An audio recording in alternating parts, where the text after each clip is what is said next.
Game you never play alone అనే ఒక series చూసా. దీనికి ఆ ట్యాగ్ లైన్ కన్నా ఇలా పెట్టుకుంటే బాగుంటుందేమో, యూ నెవర్ వాచ్ అగైన్ అని. ఎందుకంటే అంత దారుణంగా ఉందన్నమాట. గేమ్ అన్నారు, దాంట్లో గేమ్ లేదు, ఏమీ లేదు. గేమ్ అంటే అసలు ఎలా ఉండాలి, డిఫరెంట్ లెవెల్స్ అనేవి ఉండి దాని ఇంటెన్సిటీ అనేది ప్రతి లెవెల్కి అలా పెరుగుతూ ఉండి మంచి ఫినిషింగ్ ఇస్తే బాగుంటుంది. కానీ సిరీస్లో అదే మిస్ అయిందన్నమాట. ఏంటేంటో చూపిస్తారు, ఏంటేంటో చేస్తారు, ఏదో జరుగుతుంది. అసలు ఫస్ట్ ఎపిసోడ్కి గేమ్ ఓవర్ అని వేసేసుకోవాల్సింది. దీంట్లో మనకు వచ్చేసి టోటల్గా 7 ఎపిసోడ్స్ ఉన్నాయి. ఒక్కొక్కటి మనకి 25 to 30 minutes ఉంది. కొంచెం దానికి అమ్మాయి అనిపించింది. ఇంకా రన్ టైం కూడా పెంచి సాగదీసి ఉంటే చచ్చిపోయేవాళ్ళమాట. 7 ఎపిసోడ్స్లో మనకి 5 ఎపిసోడ్స్ సోదేమాట.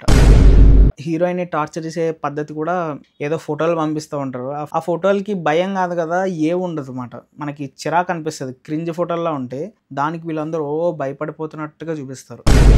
దానికి మళ్ళీ ఒక పెద్ద బ్యాక్గ్రౌండ్ స్కోర్ అంటే గుర్తొచ్చింది. ఈ సిరీస్ స్టార్టింగ్లో థీమ్ మ్యూజిక్ కింద ఒక మ్యూజిక్ అనేది వస్తుంది అనమాట. ఫస్ట్ టైం విన్నప్పుడు బాగుంది. ఇంకా ఎలా వాడతాడంటే మనకి ఇరిటేషన్ వచ్చేస్తుంది అనమాట. సగం ఎపిసోడ్స్ చూశాక సిరీస్ ఆపేద్దాం అనుకున్నమాట ఈ బ్యాక్గ్రౌండ్ స్కోర్కి. అంత ఇరిటేటింగ్గా ఉంది ఆ స్కోర్ అనేది. ఒకటి మార్చి ఇంకొకటి కొట్టచ్చు కదా, లేదు, సేమ్ అదే అలా కొట్టుకుంటూ పోయాడు 7 ఎపిసోడ్స్. వాళ్ళకు కూడా ఇంట్రెస్ట్ లేదనుకుంటా.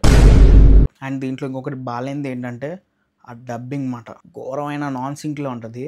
క్యారెక్టర్ మొత్తం మాట్లాడేసి వాళ్ళు ఒక రియాక్షన్ ఇస్తారు, దాని తర్వాత డైలాగ్ అనేది వస్తూ ఉంటుంది అన్నమాట. అండ్ ఇంకొకటి దీంట్లో ఒక పోలీస్ ఆఫీసర్ ఉంటుంది. తను ఏంటంటే మ్యాక్సిమం అన్ని సీన్స్లోనూ నవ్వుతూ ఉంటుంది అన్నమాట. సీరియస్గా సీన్ జరుగుతున్నా కూడా నవ్వుతున్నట్టుగా ఫేషియల్ ఎక్స్ప్రెషన్ ఉంటుంది. ఎవడు తీసాడో ఆ సినిమాటోగ్రాఫర్ ఎవడో నాకు తెలియదు, కానీ సీరియస్ సీన్లో కూడా తను అలా నవ్వుతున్నట్టు ఉంటే అలా తీసేసి అదే పెట్టేశాడు దాంట్లో.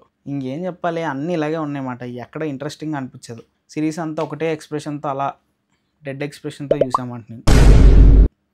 అలా ఉంది. ఇంక ఓవరాల్గా ఈ సిరీస్ చూడాలా వద్దా అంటే నేనైతే అస్సలు రికమెండ్ చేయను. దీన్ని చూసే బదులు బీజిఎంఐ డౌన్లోడ్ చేసుకుని దాన్ని ఒక 2 గేమ్లు ఆడుకోవడం బెస్ట్ అనిపించింది. సరే మరి నెక్స్ట్ వీడియోలో మళ్ళీ కలుద్దాం. అంతవరకు బాయ్.